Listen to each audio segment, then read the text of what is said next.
সূরাতুল হুজুরাত থেকে শেষ দিকের কয়েকটা আয়াত আমি তেলাওয়াত করেছি। সূরাটার নাম কি বলেন তো? সূরাতুল হুজুরাত। হুজুরাত হচ্ছে অন্দরমহল। 4 নম্বর আয়াত থেকে এই সূরার নামকরণ করা হয়েছে। কয় নম্বর আয়াত থেকে বলেন তো? 18টি আয়াত এই সূরার। 4র্থ নম্বর আয়াতের মধ্যে একটা শব্দ আছে হুজুরাত। আল্লাহ রাব্বুল আলামিন বলেন, ইন্নাল্লাযীনা ইউনাদুনাকা মিন ওয়ারাইল হুজুরাতি আকসারুহুম লা ইয়াকিলুন। এমন একটি সূরা, এটা মক্কায় নাযিল হয়েছে, এটা মদিনায় নাযিল হয়েছে। এটা হচ্ছে আদবের সূরা। আজকে যদি জাতিগতভাবে এই জাতিকে যদি শুধু সূরা হুজুরাত যদি শিক্ষা দেওয়া হতো, অন্তত এই জাতির মধ্যে কোনো প্রকার বেয়াদবি লক্ষ্য করা যেত না। একটা জাতিকে সভ্য করে, একটা জাতিকে সুসভ্য নাগরিক হিসেবে গড়ে তোলার জন্য সূরাতুল হুজুরাত একটি অনন্য একটি সূরা। আমার নবীজি একদিন বয়ান করছেন, কথা বলছিলেন। তো নবীজির বয়ানের উপরে তার কথার আওয়াজের চাইতে দুজন সাহাবী তারা কথা বলছিলেন, তাদের কথার আওয়াজটা আমার নবীর আওয়াজের চাইতে বেশি হচ্ছিল, বুলান্দ হচ্ছিল। এটা আমার নবীর কাছে খুব কষ্টের কারণ হলো। সেই দুজন সাহাবী কিন্তু দুর্বল কোন সাহাবী নন, কোন সাহাবী দুর্বল নন। এই দুজন সাহাবীর নাম হচ্ছে সাইয়েদনা আবু বকর এবং ওমর রাদিয়াল্লাহু তাআলা আনহু। নাম শুনেছেন তো? এই সাহাবীদের নাম কি সব সাহাবীর চাইতে কম না বেশি? বেশি। এই দুজন সাহাবী সামনে বসে তারা কথা বলছিলেন, আমার নবীর কথার চাইতে তাদের কথার আওয়াজটা বেশি হচ্ছিল, বড় হচ্ছিল। আমার নবীর কাছে এই আওয়াজটা, এই দুইজন সাহাবীর কথোপকথনটা আমার নবীর কাছে চরম কষ্টকর মনে হচ্ছিল। নবীজি মনে কষ্ট পাচ্ছিলেন, মনে মনে তার ভিতরে এটা চরম কষ্টের কারণ হয়ে যাচ্ছিল। সঙ্গে সঙ্গে আল্লাহর পক্ষ থেকে আমার নবীজির মনোকষ্ট দূর করার জন্য আল্লাহ রাব্বুল আলামিন সঙ্গে সঙ্গে আয়াত নাযিল করলেন, ইয়া আইয়ুহাল্লাযীনা আমানু لا ترفعوا أصواتكم فوق صوت النبي ولا تجهروا له بالقول كجهر بعضكم لبعض أن تحبط أعمالكم وأنتم لا تشعرون. جل الله أكبر. ইমানদারেরা, তোমরা তোমাদের আওয়াজটা কি নবীর আওয়াজের চাইতে বড় করো না। যদি এমনটা হয়ে যায় তোমাদের আওয়াজটা নবীর আওয়াজের চাইতে বড় হয়ে গেছে, এমনটা যদি প্রমাণ হয়ে যায়, আন তাহবাতু আমালুকুম, তোমাদের আমলগুলো সব কাট করে দেওয়া হবে, নিষ্ফল করে দেওয়া হবে। তোমাদের নামাজ, তোমাদের জিহাদ, তোমাদের যাকাত সবকিছু নিষ্ফল হয়ে যাবে, সবকিছু ব্যর্থ হয়ে যাবে। এই আয়াত যখন নাযিল হলো, সেদিন থেকে শুরু করে নিয়ে সাইয়েদনা ওমর ফারুক রাদিয়াল্লাহু তাআলা আনহু আমার নবীর সামনে কখনো জোর আওয়াজে কথা বলেন নাই, বড় আওয়াজ দিয়ে কথা বলেন নাই। আমার নবীজি যখন ওমর ফারুককে ডাকতেন, বলতেন ওমর, তিনি উত্তরটা নিতেন এত আস্তে করে, নবীজির বারবার বলা লাগতো, ওমর তুমি কি শুনতে পাও না নাকি? অত্যন্ত আস্তে আস্তে জবাব দিতেন। রাসূল বলতেন, ওমর এত আস্তে বলো কেন? তিনি বললেন, ইয়া রাসূলুল্লাহ, খুব ভয় লাগে আপনার সঙ্গে কথা বলতে, না যদি কোনো বেয়াদবি প্রমাণ হয়ে যায় আল্লাহ তাআলা আমাকে মাফ করবেন না। এই যে একটা আদব, নেতার সামনে কর্মী কেমন করে কথা বলবে, ইমামের সাথে মুসল্লি কেমন করে কথা বলবে, মুরব্বির সঙ্গে যুবকরা কেমন করে কথা বলবে, বাবার সাথে সন্তান কেমন করে কথা বলবে, মার সাথে মেয়ে কেমন করে কথা বলবে, প্রতিবেশীর সাথে প্রতিবেশীর কথা কেমন করে হবে, এই যে বড় ছোট শ্রদ্ধা স্নেহের সমস্ত কিছু ওই বান্দার মধ্যে তখনই জাগ্রত হবে যখন বান্দাটা সূরা হুজুরাতটা নিয়মিত পড়তে থাকবে। যে জাতির মধ্যে সূরা হুজুরাতের বাস্তবায়ন আছে সেই জাতিই হবে পৃথিবীর সবচাইতে সুসভ্য জাতি। কিন্তু আজকে সেই সম্মান, সেই শ্রদ্ধা, সেই স্নেহ দিন দিন কি বাড়ছে না কমছে? বাড়তেছে না কমতেছে? কমতেছে, কমে গেছে, নাই তো। আগের যুগে শিক্ষক যদি হেঁটে যেতেন, কোন ছাত্র যদি সাইকেলে চড়ে থাকতো, সাইকেল থেকে নেমে যেত, ওস্তাদ আমার শিক্ষক, সম্মানে সামনে শিক্ষকের সামনে, স্যারের সামনে আমি কেমন করে কথা বলবো, হাত পা কাঁপতো, শ্রদ্ধায় অবনত হয়ে যেত। আজকে সেই শিক্ষকের সম্মান তো দূরের কথা, শিক্ষকের দুই পা হাত ধুইরা পুকুরে সুবান দেয়। আছে না, রেকর্ড আছে না? রাজশাহীর ঘটনা জানেন না আপনারা? ইসলামী বিশ্ববিদ্যালয়ের সামনে দিয়ে আজকে আমি আসলাম, এই খুলনা ডিভিশনারি ইউনিভার্সিটি, কুষ্টিয়া এবং ঝিনাইদহ সীমান্তবর্তী এলাকা শেখপাড়ায় ইসলামিক ইউনিভার্সিটি প্রতিষ্ঠিত। নামটা কি শুধু বিশ্ববিদ্যালয় না, ইসলামী বিশ্ববিদ্যালয়, ইসলামী। সেখানে প্রতিদিন এখন শিক্ষার্থীদের মাঝে বিড়ি বিক্রি হয় প্রায় 1 লক্ষ টাকা। বিড়ি খায়। একটা শিক্ষাঙ্গনে পত্রিকা এসেছে, এটা নিউজ। তাহলে যদি বিড়ি খায় ছাত্ররা দিনে 1 লক্ষ টাকা, কি পরিমাণ সেখানে ধোঁয়া ওড়ে, ইটের ভাটা কি পারবে? আস্তে ইটের ভাটা পারবে বলে? পারবে। এতে শুধু টানে, মনে ঢালাঢালি নাই মনে হয় নাকি? ঢালাঢালিও আছে। আজকে মাদকে, নেশায় ক্যাম্পাসগুলো শেষ হয়ে যাচ্ছে। এদেশের যুব সমাজকে একটা মহল চাচ্ছে এদেরকে শেষ করে দেওয়ার জন্য। যুবকরা সন্ত্রাস নির্ভর নেতৃত্বকে মানবে না। যে নেতা তোমার হাতে মদের বোতল তুলে দেবে, যে নেতা তোমার হাতে অস্ত্র তুলে দেবে, যে নেতৃত্ব তোমাকে বেনামাজি শিখাবে, সেই সমস্ত নেতৃত্বকে না বলো, তাদের মুখে জুতা নিক্ষেপ করো। এখনো সময় আছে, ফিরে আসো, স্নেহ করা শেখো, শ্রদ্ধা করা শেখো। একটা জাতি তখনই ধ্বংস হয়ে যায় যখন জাতির মধ্যে স্নেহ আর শ্রদ্ধা হারিয়ে যায়। আজকে কেউ কাউকে দাম দেয় না, জানেন?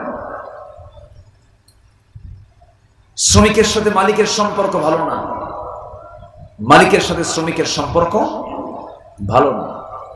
কেউ কাউকে দাম দিতে চায় না। মেম্বার চেয়ারম্যানকে থাপড়ায়, আছে আছে না? আছে।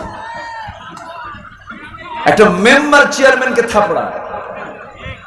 আমি কিন্তু বাস্তব চিত্র বলছি, গোটা দেশের কথা বলছি। গ্রামের একটা মুরব্বীকে, সন্তান তুল্য গ্রামের মুরব্বীকে থাপড়ায়া রক্তাক্ত করে দেয়। আছে না? কেন? কেন হবে এই চিত্র? এই চিত্র কেন হবে?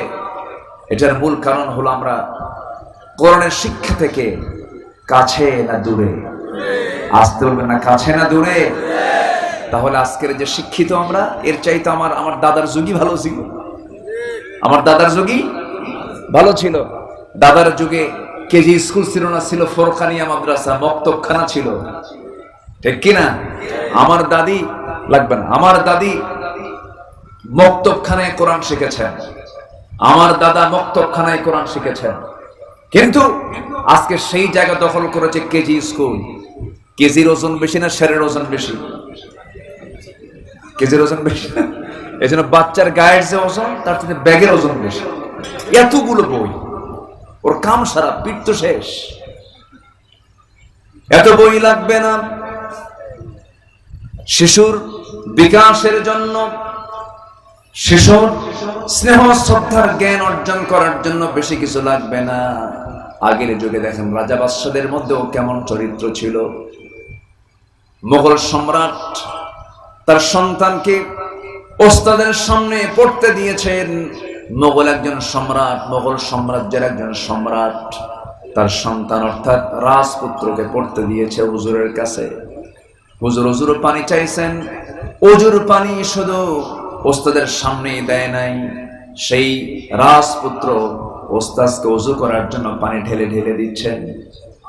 এই দৃশ্য মোগল সম্রাট দেখতেছেন। দেখার পর আস্তে করে ডাকলেন, ওস্তাদকে ডেকে আনো। থরথর করে কাঁপতেছে ওস্তাদ, মনে মনে ভাবতেছে আজকে বুঝি রাজা এই দৃশ্য দেখে মন খারাপ করেছেন, তার সন্তানকে দেন হুজুর পানি ঢালায় দিছি, কি যেন শাস্তি আমার হয়ে যায়।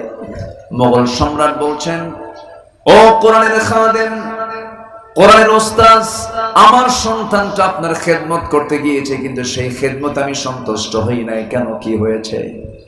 আপনি ওযু করতেছেন, আমার সন্তানটা ওযুর পানি আপনার গায়ে, আপনার হাতে, আপনার পায়ে ঢেলে দিচ্ছিল, এটা আমি সন্তুষ্ট নই। আমি সন্তুষ্ট হতাম যদি আমার সন্তানটা আপনার হাতটাও যদি ধুয়ে দিত তার হাত দিয়ে, পাটাও যদি ধুয়ে দিত তার হাত দিয়া। বোঝেন না? এগুলো পারিবারিক শিক্ষা, এগুলো পারিবারিক ভাবে শিখতে হবে। সন্তানদেরকে আদব দিতে হবে। যার আদব নাই সে হচ্ছে সবচাইতে বড় এতিম। যার বাপ মারা গেছে সে এতিম না, বড় এতিম না, সে সবচেয়ে বড় এতিম যে আদবের শিক্ষা থেকে যে বঞ্চিত হলো। লাইসাল ইয়াতীম মান মাতা ওয়ালিদাহু ইন্নাল ইয়াতীমা ইয়াতীমাল ইলমি ওয়াল আদাবি। এজন্য আদবের দরকার আছে না নাই? আসতে বলবেন না, আছে না নাই? আমি কোন সূরা থেকে কথা বলছি বলেন তো? সূরাতুল হুজুরাত। এই সূরাতুল হুজুরাতের শেষ কয়েকটা আয়াত আমি তেলাওয়াত করেছি। আল্লাহ তাআলা এই সূরার ভিতরে বান্দাকে বলছেন, বান্দা আমি তোকে আমার দফতর থেকে সার্টিফিকেট দেব, তুই যে সত্যবাদী, আমার দফতর তোকে বলে দেবে তুই সত্যবাদী। এই সার্টিফিকেট নিয়ে তুই বান্দা জান্নাতে চলে যাবি। যেরকম সুবহানাল্লাহ। কিছু কাজ আছে যে কাজ করলে পরে সার্টিফিকেট কে দিবেন? আসতে বলেন, কে সার্টিফিকেট দিবেন? চারিত্রিক সনদ কে দিবেন? আল্লাহ দিবেন। চেয়ারম্যান সাহেবদের কাছে গেলেও কিন্তু চারিত্রিক সনদ দেওয়া হয়। যে গাঁজা খায় তারা দেওয়া হয়, বাধ্য হন চেয়ারম্যানরা দিতে হবে, না দিলে সমস্যা, অসুবিধা, দিতে হবে। কিন্তু আল্লাহ বলছেন, বান্দা তুই আমার কাছে তিনটা কাজ করে আসবি, আমি নিজে আমার দফতর থেকে তোকে চারিত্রিক সনদ দেবো। যা, জোরে বলি সুবহানাল্লাহ। আমরা জি, আচ্ছা থাক না, সেগুলো পরে এই থামেন না। আমাকে ওই কিছু প্রশ্ন আসছে, প্রশ্নগুলো জমা করেন, আমি উত্তর দেওয়ার চেষ্টা করব। আমার কথা কি বোঝা যায়? আমার কথা বোঝা যাচ্ছে তো? বলি আলহামদুলিল্লাহ। আপনাদের এই রিসিপশন, আপনাদের এই আমার কথাকে আপনারা যত সুন্দর করে রিসিভ করছেন, এটা মুহাব্বতের একটা লক্ষণ। আলহামদুলিল্লাহ, আল্লাহ কবুল করুন। জোরে বলি আল্লাহুম্মা আমিন। তাহলে আমরা আল্লাহর দফতর থেকে সার্টিফিকেট পাবো কয়টা কাজ করলে? বলেন কয়টা কাজ করলে? আমি কি একটাও বলেছি? তাহলে আমাকে সময় দিচ্ছেন তো আপনারা? জোরে বলি ইনশাআল্লাহ। সূরাটার নাম কি বলেন তো? হুজুরাত। সূরা হুজুরাতের মধ্যে আল্লাহ তাআলা 10টা হুকুম দিয়েছেন। কয়টা হুকুম দিয়েছেন? 10টা হুকুম। এই 10টা হুকুম এবং ওই 3টা কাজ আজকে আমরা হিসাব করে শুনে বুঝে এখান থেকে বিদায় নেব আমলের নিয়তে। জোরে বলি ইনশাআল্লাহ। আসুন আমরা এখন সোজা আলোচনার দিকে যাচ্ছি। আচ্ছা বলুন তো, আমি কি আমার আলোচনার মধ্যে আমার বাবার কোনো গাল গপ্প বলতে আসছি? এরকম মনে হয়?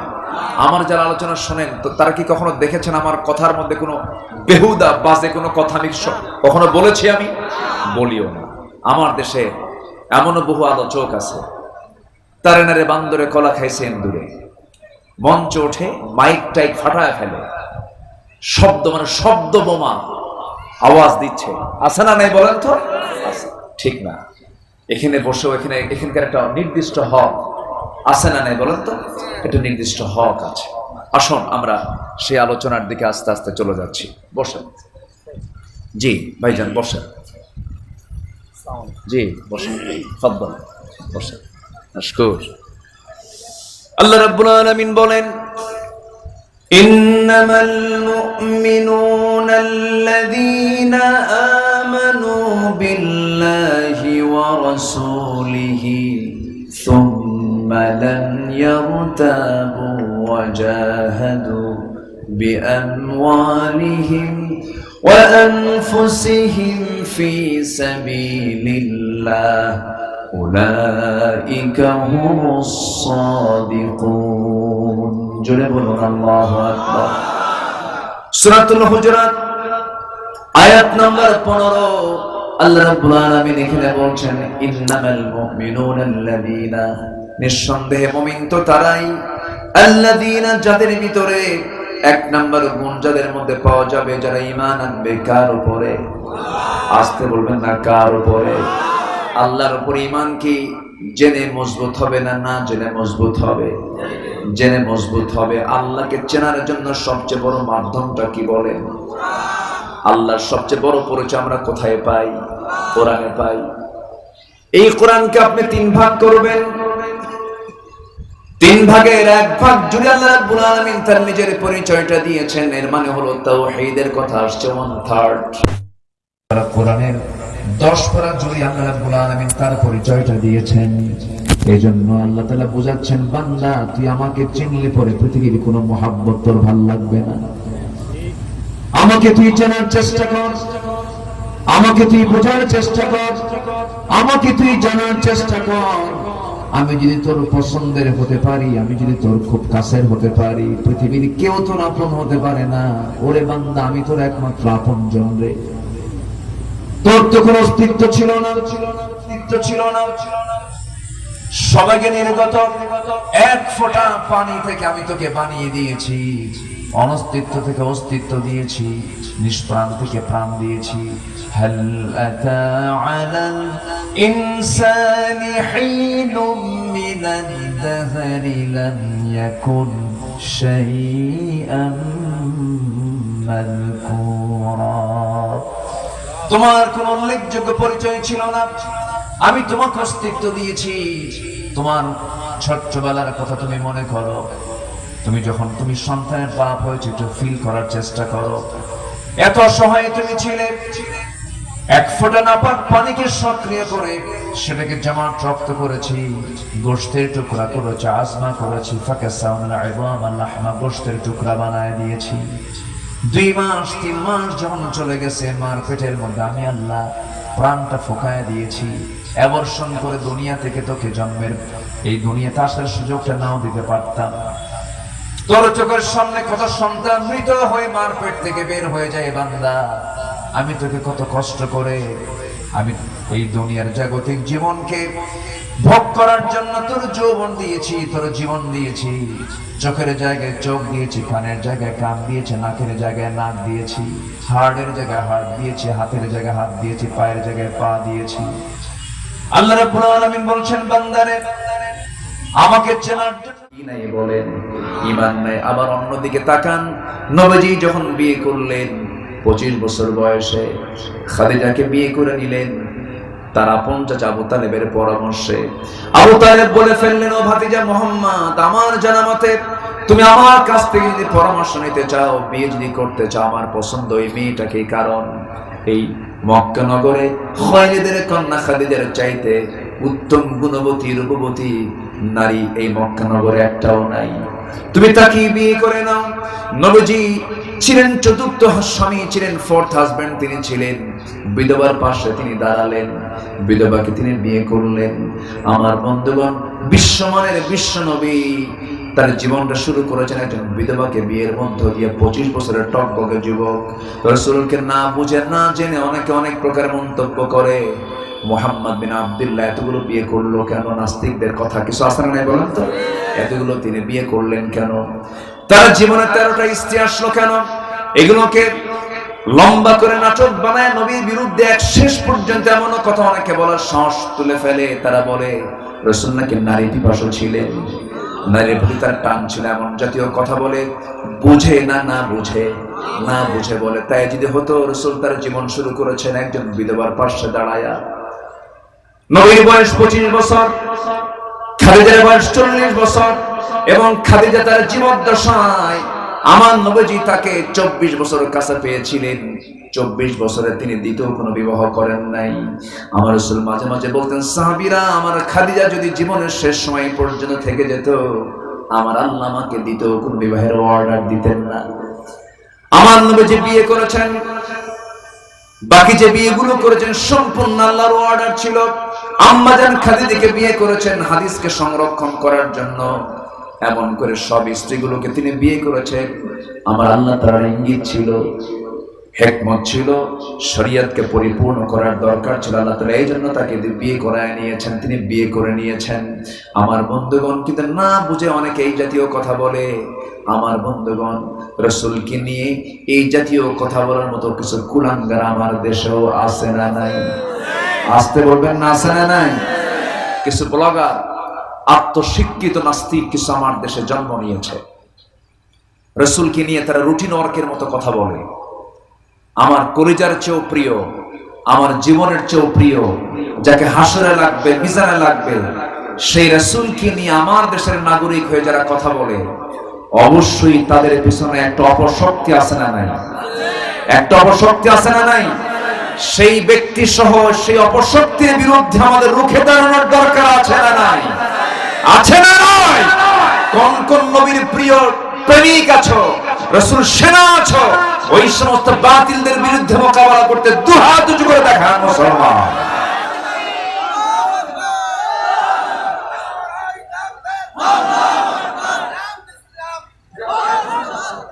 হচ্ছে না তো, স্লোগান হচ্ছে না। নারায়ে তাকবীর, নারায়ে তাকবীর। আমার নেতা তোমার নেতা, আমার নেতা তোমার নেতা। আল্লাহ কবুল করুন, জোরে বলি আল্লাহুম্মা আমিন, আরো জোরে আল্লাহুম্মা আমিন। আমার নবীজি শুয়ে আছেন মদিনায়, তিনি কি আমাকে ভুলে গেছেন? দুনিয়াতে তিনি যতদিন ছিলেন তিনি কি আমাকে ভুলেছেন? তিনি আবার সেই হাসরের ময়দান, সবার আগে হুঁশ ফিরবে আমার নবী মুহাম্মদ সাল্লাল্লাহু, সেদিনও কি তিনি আমাকে ভুলবেন? তার কথা আগে স্মরণ করবেন না আমার কথা আগে স্মরণ করবেন? আমাদের কথা স্মরণ করবেন। তিনি তার নিজের জন্য বলবেন, আমরা বলবো নফসি নফসি, আর আমার নবীজি বলবেন উম্মতি উম্মতি। আল্লাহু আকবার। দুনিয়াতে কেঁদেছেন, কবরে শুয়ে শুয়ে কাঁদতেছেন, হাসরেও তিনি আমার জন্য কাঁদবেন। আল্লাহু আকবার। সে রাসূলকে আবার সেই খাদিজা যখন বিয়ে হলো, তখন তো ইসলাম, তখন তো শরীয়ত আসে নাই, বিয়েটা হলো, 40 বছর পূর্ণ হলো। 40 বছর যখন পূর্ণ হলো, আমার নবীজি তখন তো নবী হন নাই। জাবালে নূর থেকে আল্লাহর কালাম যখন নাজিল হলো, কোরআনটা নিয়ে আসলেন। প্রথম দাওয়াত দিয়েছেন আমার নবীজি বাহিরে না ভিতরে? আসতে বলবেন না, বাহিরে না ভিতরে? তো দাওয়াতের সিস্টেমটা কি আগে বলেন? বাহিরে দেব আগে না ভিতরে দেব আগে? ভিতরে। বাবা তার ছেলেকে দেবে, লোকমান হব আমরা। আল্লাহ কবুল করুন, জোরে বলি আমিন। লোকমানের মতো বাবা হব। আল্লাহ তাআলা বাবা কেমন বাবা হতে হবে আল্লাহ তাআলা সূরা লোকমান নাজিল করে তা দেখিয়েছেন। আল্লাহু আকবার। তো আমার নবীজি আল্লাহর কালামটা নিয়ে চলে গেলেন আগে ঘরের মধ্যে। ঘরের মধ্যে ঢুকে বললেন, জাম্মিলুনি খাদিজা, খাদিজা তুমি আমাকে কম্বল আচ্ছাদন করে দাও। লাকাদ খাশিতু আলা নাফসি, আমার মন বলছে আমি মনে হয় বাঁচবো না, মনে হয় মরে যাব। সঙ্গে সঙ্গে খাদিজা বলছেন, আমার স্বামী, আপনার চুল পরিমাণ কোনো ক্ষতি কেউ করবে এমন আমার বিশ্বাস হয় না, কারণ আপনি ইতিমের পাশে দাঁড়ান, বিধবার পাশে দাঁড়ান, অসহায়ের পাশে দাঁড়ান, অসচ্ছলের পাশে দাঁড়ান, দুর্বলের পাশে দাঁড়ান। আপনি কখনো মিথ্যা কথা বলেন না, আপনি কখনো গীবত শিকায়ত করেন না, আপনার ভিতরে কোনো মানবিক দোষের কোনো কিছু আমি আপনার মধ্যে পাই নাই। আপনার কি হয়েছে বলুন তো? এবার রাসূল বলছেন, খাদিজা, এই 15 বছর তোমার সঙ্গে দাম্পত্যময় জীবন কাটায়া দিলাম। এতদিন আমার পরিচয় ছিল আমি শুধু তোমার স্বামী, একজন স্বামী, এতটুকুই পরিচয় ছিল। আজকের থেকে একটা নতুন পরিচয় যোগ হয়েছে, আমি হলাম আল্লাহর পয়গম্বর জনাবে মুহাম্মদুর রাসূলুল্লাহ সাল্লাল্লাহু আলাইহি ওয়াসাল্লাম। তোমার কি বিশ্বাস হয় নাকি? সঙ্গে সঙ্গে খাদিজার চোখে পানি চলে এলো। খাদিজা রাদিয়াল্লাহু তাআলা আনহা তিনি চোখের পানি ফেলতেছেন আর কাঁদতেছেন আর বলছেন, আমার স্বামী 15 বছর ধরে দাম্পত্যময় জীবন কাটালাম যার সাথে, যার মুখে অযাচিত একটা শব্দ বের হতে দেখলাম না, একটা মিথ্যা বের হতে দেখলাম না, যিনি এত বড় ব্যক্তিত্ব সম্পন্ন একজন মানুষ, আমি আপনার স্ত্রী সাক্ষী দিচ্ছি, যার মুখ থেকে একটা মিথ্যা শুনলাম না, যার আচরণে বিন্দু পরিমাণ কোনো ভুল পেলাম না, এমন লোক আল্লাহর নবী হবে না তো কে আল্লাহর নবী হবে? সুবহানাল্লাহ। আপনি যে আল্লাহর নবী হবেন কোনো সন্দেহ নাই। নবীজি হাতটা গায়ে দিলেন, হাতটা বাড়ায় দিলেন, বাড়ায় দেওয়ার সঙ্গে সঙ্গে রাসূল থেকে কালিমা পড়ায় দিলেন। এবার রাসূল বলছেন, খাদিজা তুমি আমার স্ত্রী ছিলে, এখনো স্ত্রী আছো, এখন আমি আপনাকে একটা প্রশ্ন করব। এই খাদিজার প্রতি আমার নবীর মুহাব্বত ছিল, নবীর প্রতি খাদিজার মুহাব্বত ছিল, শুধু মুহাব্বত ছিল কিন্তু ঈমান থাকলো না। মুহাব্বত আছে কিন্তু ঈমান নাই, সেই মুহাব্বতের কোনো দাম নাই। তার বড় প্রমাণ হচ্ছে আবু তালেব। আবু তালেব রাসূলকে মুহাব্বত উপহার দিয়েছেন কিন্তু ঈমান তিনি আনেন নাই। ঈমান না আনার কারণে মুহাব্বতটা মাইনাস হয়ে গেছে, কোনো কাজে আসবে না। কিন্তু খাদিজার জীবনে মুহাব্বত ছিল, ঈমানও ছিল, এই জন্য ঈমানটার সাথে সাথে মুহাব্বতটা থাকলে পরে তা কাজে লাগবে, কিন্তু মুহাব্বত আছে ঈমান নাই, তা কোনো কাজে লাগবে না। আমার বন্ধুগণ, খাদিজা রাসূলকে কি পরিমাণ মুহাব্বত করেছেন। 25 বছর বয়সে যখন নবীর সঙ্গে যখন বিয়েটা হয়ে গেল, আমার নবীর বাপও নাই, মাও নাই, টাকা নাই, পয়সা নাই। খাদিজা মক্কার ধনকুবের একজন নারী, মক্কার শ্রেষ্ঠ একজন ধনী মহিলা, তখন তিনি ছিলেন 1 নম্বর ধনী মহিলা ছিলেন। যখন বিয়েটা হয়ে গেল, সমস্ত ধনীরা এক জায়গায় হয়ে বলল, দেখো তো খালিদের কন্যা খাদিজা কি এমন কাজটা করলো, টাকা নাই, পয়সা নাই, গরিব একজন মানুষ মুহাম্মদ বিন আব্দুল্লাহকে সে স্বামী বানায় নিল, এটা কেমন হলো, এটা মিলল না। এই জাতীয় কথা যখন খাদিজার কানে চলে গেছে, খাদিজা রাদিয়াল্লাহু তাআলা আনহা সমস্ত ধনীদেরকে ডাক দিলেন, ডাক দিয়ে বলেন, ও মক্কার ধনকুবের ধনীরা, তোমরা আমার স্বামী সম্পর্কে কি যেন মন্তব্য করেছো, আমার কানে এসেছে। আমি তোমাদের সবাইকে এক জায়গায় হাজির করে আমি 4টা প্রশ্ন করব আমার স্বামী সম্পর্কে। নাম্বার 1 হলো, আমার স্বামীর বংশ কেমন, আমার স্বামীর চরিত্র কেমন, আমার স্বামীর চেহারা কেমন। এই জাতীয় প্রশ্ন যখন করলেন, সঙ্গে সঙ্গে সবাই বলছে, আমাদের জানা মতে এই মক্কা নগরের শ্রেষ্ঠ বংশ হলো কুরাইশ, মুহাম্মদ শ্রেষ্ঠ বংশের মানুষ। নাম্বার 2 হলো চরিত্র কেমন, আমরা জানি মুহাম্মদের চাইতে উত্তম পূত পবিত্রবান, পূত পবিত্র চরিত্রের মানুষ এই মক্কা নগরের দ্বিতীয়টা আরেকটা নাই। নাম্বার 3 হলো আমার স্বামীর চেহারা কেমন, আমাদের এই চোখে যত পুরুষ আমরা আমার জীবনে দেখেছি, মুহাম্মদ বিন আব্দুল্লাহ চাইতে উত্তম সুন্দর চেহারার মানুষ আমরা দ্বিতীয় কোনো পুরুষকে পাই নাই। নাম্বার 4 হলো আমার স্বামীর সম্পত্তি কেমন। সঙ্গে সঙ্গে সবাই গলা ছেড়ে বলে ফেললো, এটার জন্যই তো মানা করছিলাম, টাকা নাই, পয়সা নাই, ধন নাই, দৌলত নাই। সঙ্গে সঙ্গে খাদিজা বলছেন, শোনো আমার উপস্থিত সমস্ত মক্কার সমস্ত ধনকুবের ধনীরা, আমার স্বামী সম্পর্কে 4টা প্রশ্ন করলাম। আমার স্বামীর চেহারা সুন্দর, বংশ সুন্দর, আমার স্বামীর চরিত্র সুন্দর, শুধু একটা মাত্র গ্যাপ তোমরা আমাকে বললে, তার সম্পদ নাই, টাকা নাই, পয়সা নাই। চেহারা সুন্দর টাকা দিয়ে কেনা যায় না, বংশ টাকা দিয়ে কেনা যায় না, চরিত্র টাকা দিয়ে কেনা যায় না, সম্পদ দিয়ে কেনা যায় না। কিন্তু আমার স্বামীর সম্পদ যেহেতু নাই, সম্পদ যদি কেউ কাউকে দিয়ে দেয়, সে সম্পদের মালিক হয়ে যায়। তোমরা সাক্ষী থাকো, আমি খাদিজা আমার স্বামী মুহাম্মদকে খুব ভালোবাসি। এই ভালোবাসার প্রমাণস্বরূপ তোমাদেরকে জানিয়ে দিলাম, আমার জীবনের সমস্ত স্থাবর অস্থাবর সমস্ত সম্পত্তি এই মুহূর্তে আমার স্বামী মুহাম্মদকে দিয়ে দিলাম। জোরে কান সুবহানাল্লাহ। এখন হয়ে গেছে মক্কার সবচেয়ে ধনী মানুষকে। বলেন বলেন বলেন, কে ধনী হয়ে গেছেন? মুহাম্মদ সাল্লাল্লাহু আলাইহি ওয়াসাল্লাম। এটা ভালোবাসা, কিন্তু ভালোবাসার সাথে সাথে খাদিজা রাসূল কি ঈমান উপহার দিয়েছেন? কি উপহার দিয়েছেন? আমরাও আমার আল্লাহর প্রতি ঈমান উপহার দেব। জোরে বলি ইনশাআল্লাহ। 1 নাম্বার হচ্ছে ঈমান আনবো আমরা আল্লাহর উপরে এবং নবীর উপরে। জোরে বলি ইনশাআল্লাহ। নামাজ পড়ব কয় ওয়াক্ত? আসতে বলে, নামাজ পড়বো কয় ওয়াক্ত? 5 ওয়াক্ত নামাজ পড়বেন। কারা কারা একটু হাত তুলে দেখেন তো দেখি। সবার হাত উঠছে তো নাকি? জোরে বলি ইয়া আল্লাহ, আরো জোরে ইয়া আল্লাহ। আমাদেরকে 5 ওয়াক্ত সালাত আদায় করার তৌফিক তুমি আল্লাহ দিয়া দাও। জোরে বলি আমিন, আরো জোরে আমিন। আরো জোরে আমিন। হাত নামান। আমার দেশে বহু ইমানদার আছে কিন্তু নামাজ পড়ে না, আছে না নাই? আমার দেশে ইমানদার বেশি না নামাজি বেশি? হ্যাঁ বলেন, আমার দেশে ইমানদার বেশি না নামাজি বেশি? ইমানদার বেশি। চিন্তা করেন, ইমানদার বেশি কিন্তু নামাজি কম। তাহলে ইমানদার কি বেনামাজি হয়? বলেন। ফতুয়া শোনেন, আমার ফতুয়া না, নবীর ফতুয়া, আমার রাসূল ফতুয়া দিচ্ছেন। আল ফারকু বাইনাল মুমিন ওয়াল কাফির তারকুস সালাহ। রাসূল শক্ত কথা বলছেন, কাফের এবং মুমিনের মধ্যে পার্থক্য সৃষ্টি করে দেয় হলো নামাজ। কাফের নামাজ পড়ে না, আর ইমানদার কি নামাজ পড়ে। ইকো দেওয়ার দরকার নেই, ইকো ছাড়াই ই করে, ইকো ছাড়াই আমি কথা বলি। আচ্ছা, তাহলে আমরা বেনামাজি হব না নামাজি হব ইনশাআল্লাহ? নিজের বউটাকে কি পর্দায় রাখবো? নিজের মেয়েকে পর্দায় রাখবো? নিজের বোনকে পর্দায় রাখবো? মনে থাকবে তো সবার? সবার কি মনে থাকবে?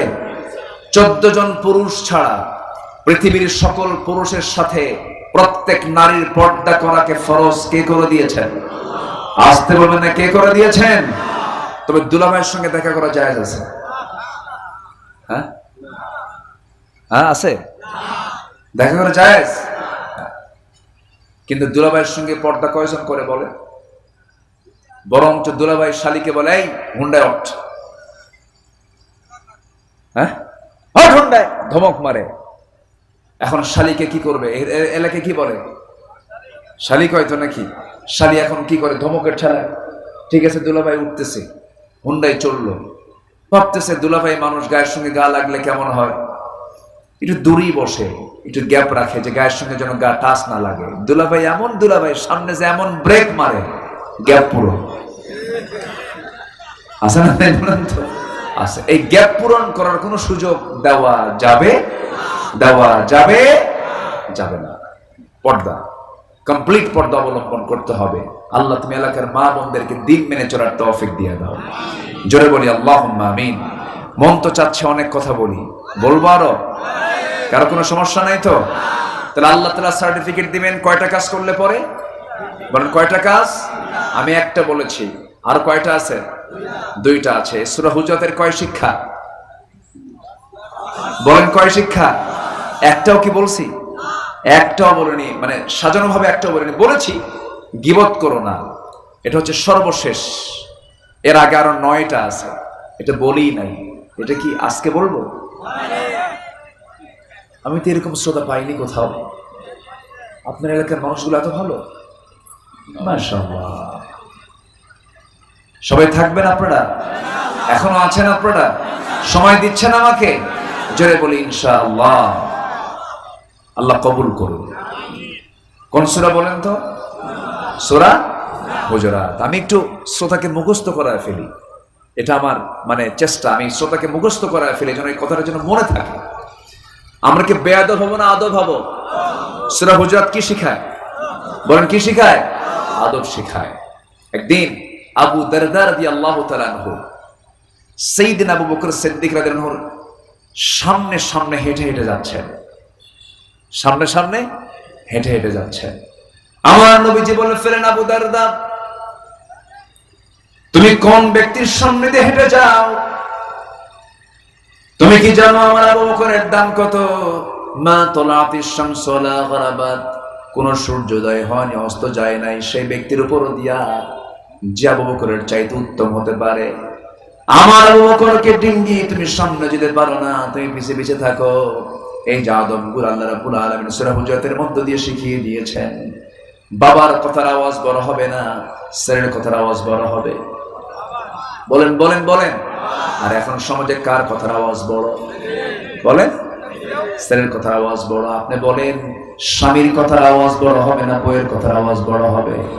কিন্তু আজকে সমাজে কিছু কিছু ক্ষেত্রে দেখা যায় কার আওয়াজ বড়? বউয়ের আওয়াজটাই বড়, স্ত্রীর আওয়াজটাই বড়। এই যে এলোমেলো ভাবগুলো দেখা যাচ্ছে, শিক্ষক ছাত্রকে দেখি লাফ মেরে দাঁড়ায় যায়, ছাত্রটা সন্ত্রাসী কায়দায় স্যারের রুমের মধ্যে ঢোকে আর বলে স্যার সোজা হয়ে যান, নচেত খাইয়া ফালাবো। আছে না বলেন তো? আছে। এই যে অবস্থাগুলো, এই সিচুয়েশন গুলো তৈরি হওয়ার মূল কারণ হলো পরকালীন চিন্তা বান্দার মধ্যে নাই, পরকালীন শিক্ষা বান্দার মধ্যে নাই। আল্লাহ বলছেন, বান্দারে আমি তোকে সূরা হুজুরাতটা দিলাম, আদবটা ঠিক কর। সূরা হুজুরাতের 10টা শিক্ষা, 1 নাম্বার হলো ফাতাবায়ানু।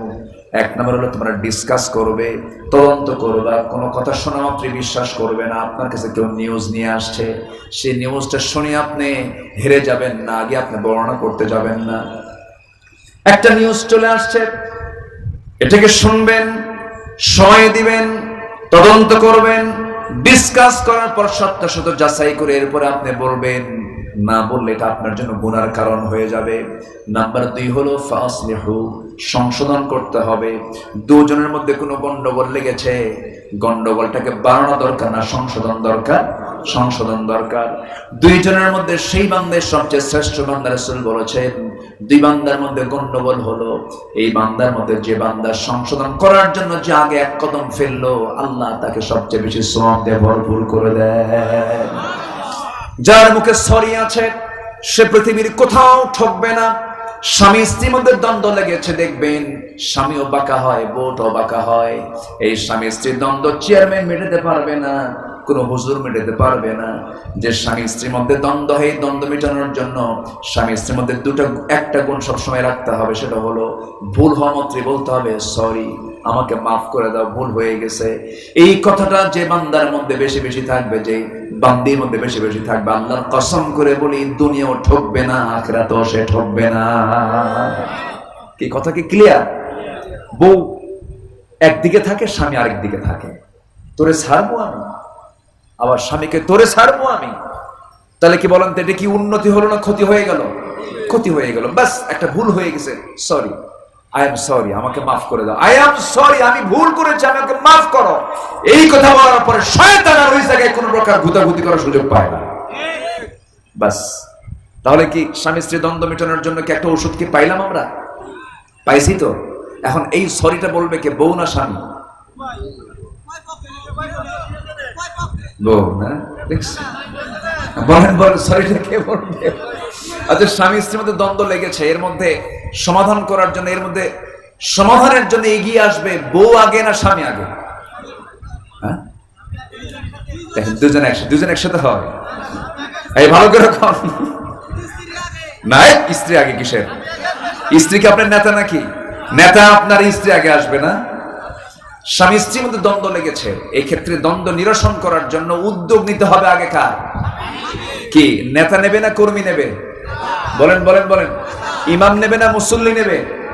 ইসলামের সাক্ষী বলা হয়েছে, পুরুষ হবে একজন, নারী হবে কয়জন? বলেন, নারী হবে কয়জন? 2 জন, আর পুরুষ 1 জন। তাহলে 1 জন পুরুষ সমান কয়জন নারী? 2 জন নারী। কেন আল্লাহ তাআলা কেন বলেছেন? কারণ আল্লাহ জানেন কার ইলম কতদূর, কার জ্ঞান কত দূর। তাহলে এখন বলেন, সমাজ চলতেছে, সমাজের নেতৃত্ব চলছে ফুল বুদ্ধি দিয়া না অর্ধেক বুদ্ধি দিয়া? এই জন্য অর্ধেক সবকিছু হয়ে গেছে। কি কথা কি বুঝতেছেন আপনারা? বুঝে নেন, অর্ধেক দিয়ে তো সমাজ চলবে না, ফুল দিয়ে বুঝতে হবে সমাজ চলবে।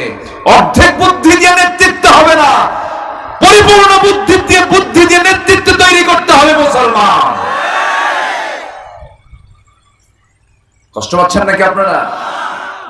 কোন মসজিদের ইমাম যদি নারী নিযুক্ত হয়, নামাজ পড়বেন? নামাজ পড়বেন কেন? কেন পড়বেন না? মসজিদের ইমাম কোনদিন নারী হতে পারে? পৃথিবীতে একজন নবীর নাম নারী বলেন আছে? আছে? নারী হচ্ছে নবীর মা। নারী কি? নবীর মা। নবীর মা আছে, কিন্তু নবী নাই। কোন নারীকে আল্লাহ তাআলা নবী বানান নাই। কোরআনে শুধুমাত্র একজন নারীর নাম কোরআনে আসছে, মারিয়াম।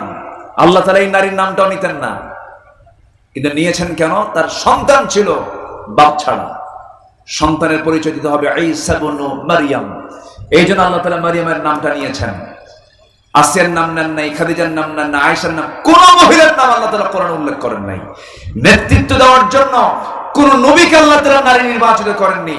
আর বুঝতে কতটুকু বাকি থাকবে, যতদিন পর্যন্ত মুসলমান এই ভাঙ্গন না ভাঙবে, এই ভুল চিন্তা না ভাঙবে, সমাজ কখনো উন্নত হতে পারে না, পারে না, পারে না। আল্লাহ সবাইকে বোঝার তৌফিক দান করুন। কষ্ট পাচ্ছেন নাকি? যা পান পান, আমার তো কিছু করার নাই। আমি কি কোরআন বাইরে একটা কথা বলছি? আমি সম্মানিত ভাইয়েরা, তাহলে স্বামী স্ত্রী দ্বন্দ্ব শুরু হয়েছে, এগিয়ে আসবে কি আগে? উদ্যোগ কে নেবে? ইমাম না মুসল্লি? আচ্ছা, স্বামীর দাম বেশি না বইয়ের দাম বেশি? ওরে বাপ, দেখেন কি জোরে জোরে কয়, দেখেন। আচ্ছা, প্রশ্ন থাক, আমি প্রশ্ন উত্তর দেই না। আসেন দোয়া করি নাকি? আরো কথা বাকি আছে? আলহামদুলিল্লাহ বলেন, আলহামদুলিল্লাহ। তাহলে স্বামীকে উদ্যোগ নিতে হবে। বউ যদি খুব রাগ করে, সংসার করবই না তোমার সাথে। মেয়েরা, কিছু কিছু মহিলা আছে, রাসূল তাদেরকে লানত করেছেন। কিছু কিছু মহিলা আছে সকালেও তালাক চায়, বিকেলেও তালাক চায়। আছে কিনা? আছে না? কিছু আছে না? এই জন্য তালাকের দায়িত্ব আল্লাহ পাক দিয়েছেন নারীকে না পুরুষকে? পুরুষকে দিয়েছেন। যদি নারীকে যদি দায়িত্ব দেওয়া হতো, সকাল বিকাল তালাক হতো। এই জন্য ডিপার্টমেন্ট আল্লাহ তাআলা মেয়েদেরকে রাখেন না। তো উদ্যোগ নিতে হবে স্বামীকে। স্বামী উদ্যোগ নেবেন, ধৈর্যের সময়তে নাই। যারা ঈমান এনে যারা সন্দেহ করবে না, সন্দেহ দূর হবে কখন জানেন? ঈমানের কিছু সন্দেহ শয়তানি ওয়াসওয়াসা দেয়, এই সন্দেহ দূর হবে কিসের সাথে থাকলে? আমরা কোরআনটা তেলাওয়াত করব না ইনশাআল্লাহ? নিয়মিত আমার বাড়িতে, সবার বাড়িতে খাবার ছাড়া কোন পরিবার কি বাঁচে? খাদ্য ছাড়া পরিবারে বাঁচে? মানুষ বাঁচে? বাঁচে না। তোমার ঈমান বাঁচানোর জন্য কি দরকার? প্রত্যেক দিন বাড়িতে প্রত্যেক সদস্যের কোরআন তেলাওয়াত বাধ্যতামূলক করে দিতে হবে। যে বাবা তার সন্তানকে ফজরে ডাকে না, যে মা তার সন্তানকে ফজরে ডাকে না, এটা অযোগ্য, ব্যর্থ বাপ, ব্যর্থ মা। ঠিক কিনা? ডেকে দিতে হবে। অনেকে বলে, হুজুর ছোট বাচ্চা 7 বছর 8 বছর ঘুম থেকে ডাকলে তো সমস্যা হতে পারে, ব্রেনের ক্ষতি হতে পারে। আচ্ছা, ওই ফজরের সময় যদি আপনার বাড়িতে আগুন লাগে, কি করবেন? কি করবেন বলেন? বাড়িতে আগুন ধরছে, তখন কি করে? আস্তে আস্তে ডাকবেন, ও কি, ঠিক কিনা? টান মেরে তুলে কোনো মতো জীবন বাঁচানোর জন্য সব নিয়ে বের হয়ে আসবেন। সুযোগও পাবেন না যে আমার কোথায় সোনার গহনা আছে, কোথায় কি আছে, টাকা পয়সা আছে, কিচ্ছু না। জান বাঁচায় আগে। আগুন থেকে বাঁচার জন্য দৌড় মেরে ছুটে চলে যাবেন বাঁচানোর জন্য। জাহান্নামের আগুন থেকে বাঁচার জন্য সন্তানকে নিয়ে, আয় বাবা জাহান্নামের আগুনকে ভয় কর, চল মসজিদে যাই। আল্লাহু আকবার বলেন। এই চেতনা আমরা লালন করব, জোরে বলি ইনশাআল্লাহ। আল্লাহ তুমি প্রত্যেক পরিবারকে নামাজি বানাও, প্রত্যেক মাদের ভিতরে পর্দা ঢুকায় দাও। এই গ্রামকে তুমি আল্লাহ বেনামাজি মুক্ত গ্রাম বানিয়ে দাও। যে গ্রামে কোনো বেনামাজি থাকবে না, এমন সুন্দর পরিবেশ এই গ্রামকে তুমি আল্লাহ বানিয়ে দাও। প্রত্যেকটা মসজিদকে তুমি আবাদি মসজিদ বানিয়ে দাও। এই আশাবাদ কামনা করে আমি আমার কথার না বাড়িয়ে, যতটুকু হয়েছে আমরা এখন দোয়ার দিকে যাব। সবে নামাজের মতো করে বসি, নামাজের মতো করে বসি।